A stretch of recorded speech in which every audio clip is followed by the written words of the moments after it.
The evolution of movement.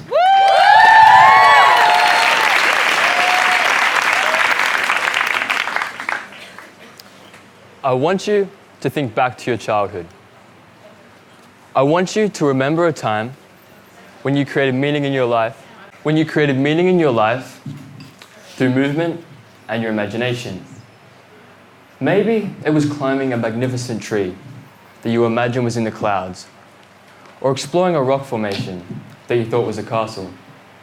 Personally, I loved to jump and climb over things, imagining the floor was lava.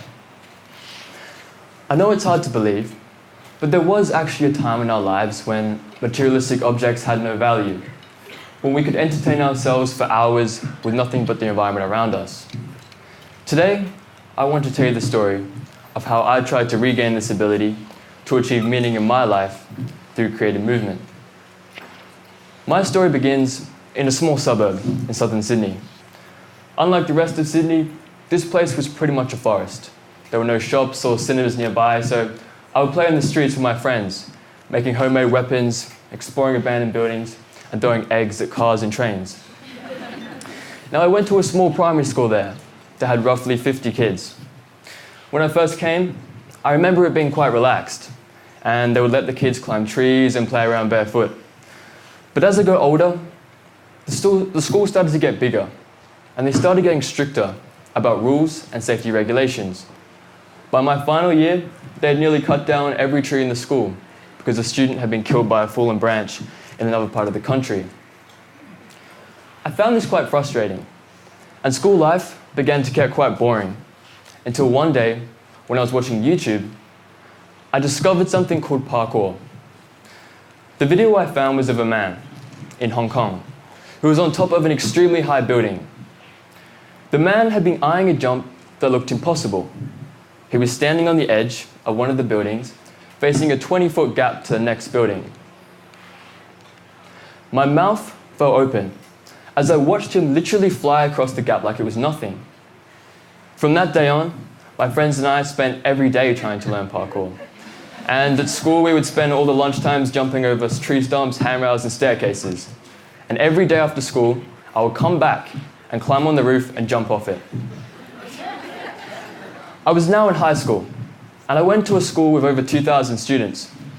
Among them, I met some new friends who were also into parkour, and we started making YouTube videos.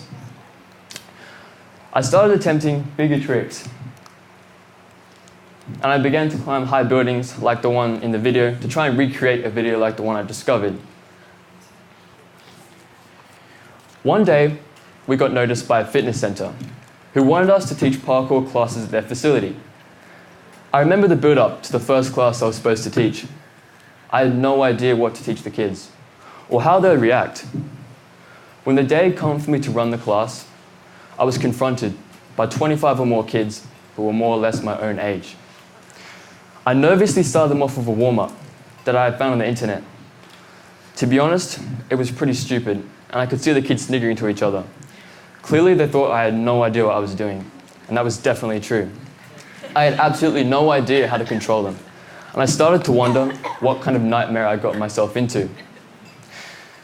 I did have one last resort that I hoped would earn their respect, so I showed them some flips, and I managed to get their attention.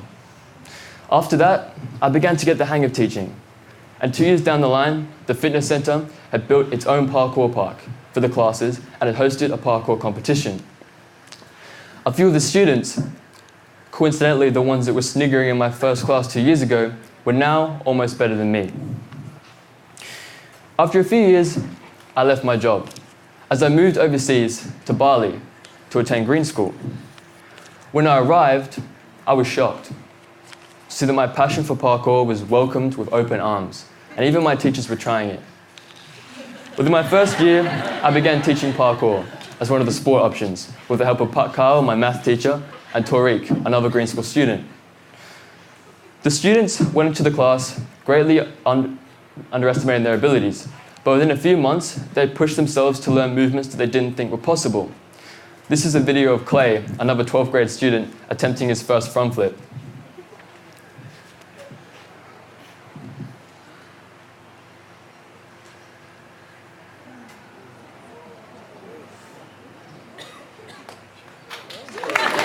started my final year at high school, I had an important decision to make. What would I do for my Greenstone? I wanted to take a deeper look into parkour and discover more about its origins. An idea came to me one day while I was in Uluwatu. I was sitting at a warung, eating lunch, when suddenly I heard a loud bang, and then a horrible screeching sound. I stood up and looked at the roof. Beside it was a steep cliff covered in jungle vines and bushes. To my amazement, monkeys were dropping out of the bushes, landing on the roof, and then jumping over a 20-foot gap to the next warung. I stood there for 20 minutes or so, watching, and as I did, I couldn't help but notice certain similarities between the movements done in parkour and the movements done by primates. When I got home, I started doing research on primate movement, and I discovered that their way of movement is not so different from ours. There are 4 main types of primate movement: leaping, quadrupedal movement, which is the use of 4 legs to travel, brachiation, which is the use of arms to swing on branches, and bipedal movement, which is standing upright and walking on 2 legs. As humans, we use bipedalism as our primary form of movement, but we do also have the ability to use the other 3 forms as well. When a human baby is born, it is born only able to use quadrupedal movement, such as when it crawls. As that baby begins to grow up and develops more strength in their legs, they begin to be able to move bipedally. And as they begin to develop more upper body strength, they start to be able to use brachiation type movements. Now it is interesting because as we get older, we seem to lose the ability to use these other forms of movements. And many adults, especially those who live in urban environments, struggle to do basic movements that they did well as a child, such as playing on the monkey bars, swinging, jumping, climbing.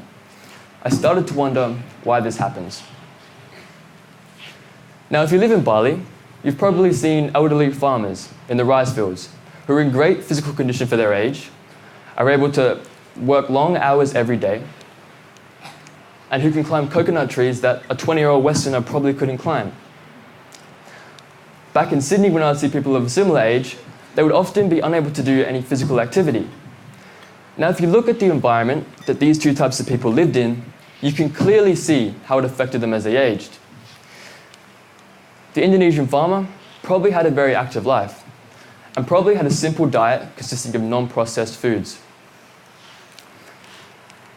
The Westerner from the city probably worked in an office and probably spent most of their day sitting in chairs, and also had a diet consisting of high processed foods high in sugar. Now, our lives in the Western world couldn't seem further away from the ancient forms of movement that our ancestors used. But there is a way in which we can get that ability back. It's called parkour. Although parkour is a newly developed sport, recognized sport, it began with the birth of human civilization.